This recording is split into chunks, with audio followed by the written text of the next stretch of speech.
Hoxe fixémonos unha pregunta. Como saberá a carne dunha vaca que custou máis de 8.000 euros? Non é un animal calquera, porque bateu unha marca histórica na feira de Silleda, así que fomos a unha degustación para poder valorar con criterio.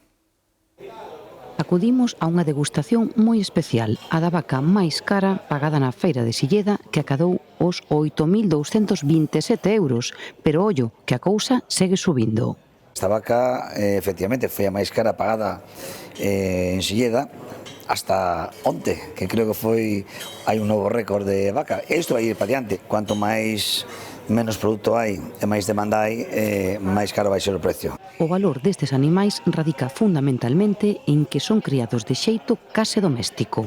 Animales moi cuidados, con moito cariño, moito mimo, con un proceso de engorde lento, suave.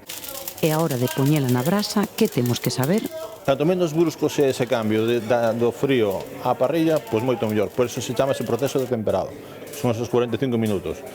Unha chuleta antes de botar a parrilla, pois ten que estar interior sobre entre 20 e 20 e pico grados. E chega a gran pregunta: a que sabe a carne desta vaca? Esa carne color bordeaux, ese rojo intenso, depois ese nivel de infiltración que ten, ese susto na parrilla fusionase, a verdad que é espectacular. Un animal pois cunha carne moi especial, moi específica, unha cromática moi colorada, un sabor moi potente a metal.